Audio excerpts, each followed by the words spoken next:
Previously on JPzilla, the MCU was put into the Showa-era Ultraverse, and as a result, Iron Man had access to even more powerful technology than he did before, building himself an even more powerful Iron Man suit. Thor, on the other hand, was not able to regain his power that Odin had stripped away because Ultraman intervened in his fight against the Destroyer before Thor could sacrifice himself and redeem his worthiness. Meaning that, with no one to stand in her way, Hela takes over Asgard. The Ultramen do not try to dethrone Hela because that would be interfering with internal affairs that really were none of their business. Thanos would send the Guardians of the Galaxy after the Tesseract, which was in Hela's possession, and Peter Quill would use the Tesseract to send Hela to Vormir, where she would take the Red Skull's place. Unfortunately, because the Guardians were successful, Thanos was able to get his hands on the Tesseract, even though, to be fair, the Guardians did not know who their employer was, or the fact that the Tesseract was actually one of the Infinity Stones. That being said, they are still the reason Thanos has one of the Infinity Stones, and now Thanos is heading to Earth to collect the others. Skipping over Ant-Man and the Wasp, where once again nothing changes, now we come to Infinity War. At this point, Thanos has the Space Stone, and quickly acquires the Reality Stone from the Collector, and the Power Stone after sacking Xandar, just like in the original timeline. In this timeline, the Earth is under Ultraman's protection, and he is aware of this, so instead of sending his lackeys to face the wrath of the Ultra Race, he, now armed with the Soul Stone, accompanies the Black Order himself to the Earth to collect the last two stones personally. So now Thanos is coming to Earth himself, and worse, because Thor and Hulk never encountered Thanos in space, there is no one to warn the Avengers he was coming. Thus, a major battle between Iron Man, Doctor Strange, Spider-Man, the entire Black Order, and Thanos himself ensues right at the heart of New York. Well, for this round, the Avengers don't have the Guardians of the Galaxy's help. Keep in mind, this is a much stronger Iron Man, and as the Ultramen tend to do, Ultraman shows up immediately. So now it's Thanos against a meteor-powered Iron Man, Ultraman, and Doctor Strange. The battle is the fiercest the world has yet known, and even Mebius's climactic battle with Emperor, long before the MCU even began, could not compare to it. This Infinity War wouldn't be a long and drawn-out one like in the original timeline. It would end here before it even began. Thanos begins by throwing the moon at Ultraman. Ultraman blows up as many of the moon pieces as he can before it causes any devastation, and the guys, the Earth Defense Force Agency and Ultraman Mebius, takes out the rest with their defenses. Though some pieces still manage to get through and cause great devastation, now the Earth is thrown completely out of balance, and the tides cease, causing unfathomable damage to the ocean's ecosystem. Thanos throws a power beam at Ultraman, who counters with a Spatium Ray. Iron Man gets a good hit in while Thanos is beam-locked with Ultraman, causing the lock to break, and the Spatium Beam breaks through. The Spatium Ray is immensely powerful, able to blow up kaiju, so this in itself nearly kills Thanos, but he is saved just thanks to the Power Stone. Thanos does the only thing he can think of and uses the Reality Stone to transform Ultraman into his human form, but this will only hold as long as Thanos' concentration lasts. Thanos tries his best not to break concentration, which draws his focus from the actual fight, as Iron Man continues to land blow after blow, pounding away with his Spatium-powered energy blasts. Thanos decides it's not worth it and devotes all his concentration to destroying Iron Man as quickly as he can before Ultraman joins the fight. Thanos now has Iron Man on the back pedal, but just then, he sees 1,000,000 Iron Men surrounding him, the work of Doctor Strange.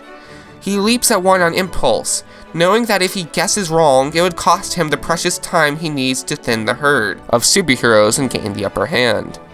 He grabs that one, and just then, it disappears in a poof of smoke. An illusion. Just then, the force of the Spatium Ray hits him at full blast. The aftermath? Well, Thanos kind of looks like his half-melted arm after using the gauntlet to destroy the Infinity Stones in Endgame, but all over his body. Thanos, bleeding and bleary-eyed, forces himself back on his feet, and uses the Space Stone to teleport away just in the nick of time. Thus, the Infinity War was ended, and Thanos became a refugee of the Land of Light's justice. News of the climactic battle, which destroyed New York and changed the landscape of continents and the ecosystem of the ocean, spread like wildfire amongst the stars, especially among more invasive species like the Metrons, who keep constant surveillance of the Earth as they await for their time to strike. Here we see Sanctuary 2, its engines at full throttle, making its way to the dark corners of the universe. It approaches the horizon of an unassuming planet, perfect for Thanos to recuperate in peace, likely to spend the rest of his life in hiding in spite of the 4 Infinity Stones Thanos currently has in his possession. The fact is that Thanos, now crippled, bedridden for most of his days and only getting up to walk the winding halls of his ship occasionally with the massive help of a staff, is no longer capable of wielding the Infinity Gauntlet. And he knows that. His dreams were stolen from him overnight. This day, he sat on a throne on the bridge of his ship, looking out on the lush world of his dreams. He could tolerate spending the rest of his life there, even if his goal didn't pan out. At least he would never run out of resources. But just then, one massive claw rose over the planet's horizon. It was followed by 4 other horrible, outstretched claws, covering the planet in deepest shadows. An unnatural nightfall. It was a ship. A massive ship. One that Thanos had only heard rumors of. The Hand of Belial. The flagship of a Red Bull Ultraman turned Dark Lord. He had heard about Thanos' humiliating defeat, and how much damage just 4 of the 6 Infinity Stones was able to do, and Belial coveted them. Thanos ordered a full retreat on the spot, but it was too late, for an arc of green light shot from the outstretched fingers of the Hand of Belial. That was the last light that Thanos ever saw. Ultraman Belial laughed to himself as the Sanctuary 2, the ship that struck terror in the hearts of billions, was wiped out with ease. In the wreckage, he saw 4 gleaming stones. At last, they were his. Any man wielding 4 Infinity Stones is a threat to the universe, but an Ultraman wielding the Infinity Stones is a true endgame. For perspective, Ultraman Belial was able to easily fight off an army of Ultramen in his debut, including some of the most famous Ultramen ever, which included all of the Showa-era Ultramen, that is, the Ultramen who we've placed in the MCU. The only Ultraman who was able to stand toe-to-toe with him was Zero. Now that Belial had just 4 of the Infinity Stones, he would be able to take the rest of the Infinity Stones before the Ultramen were even aware of his presence. Making his way to Earth, he did just that. This begs the ultimate question: what would he do with it?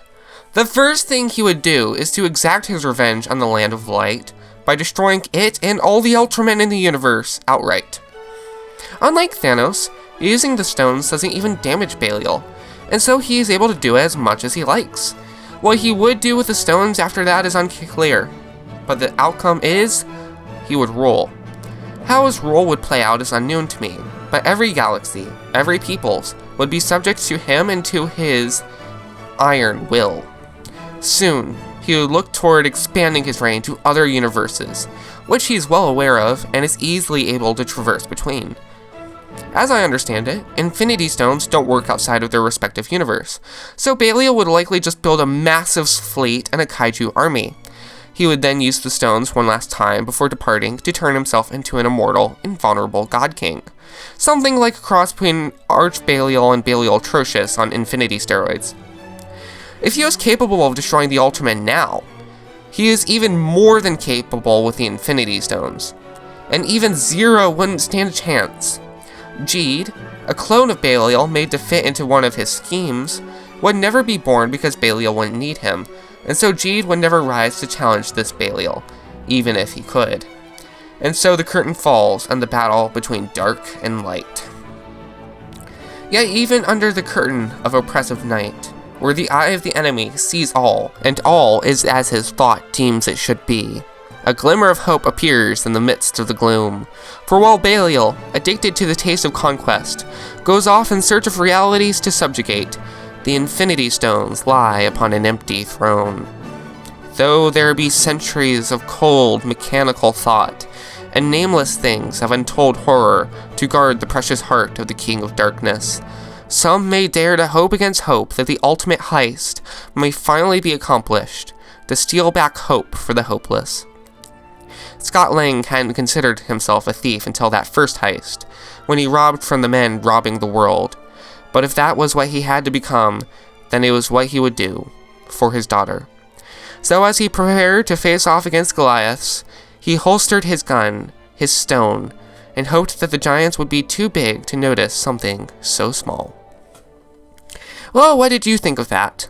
When I began writing this scenario, thinking through the movie step by step, I never expected the Giant of Light to create such a dark ending. But I guess the brightest lights cast the darkest shadow, so maybe it was to be expected. Ultraman Belial is one of those villains who's just ridiculously overpowered, especially for being in a world where the heroes are ridiculously overpowered anyway. As a villain always seeking ways to become even more powerful, stemming from his lust for the plasma spark, if you were to be introduced into the MCU, which is arguably the most powerful artifacts out of almost any fantasy world, it would be game over before it even began. However, every villain has his weakness, and Belial's weakness is that it is never enough for him. Like Alexander the Great, he will continue to conquer as long as there is a world left to conquer.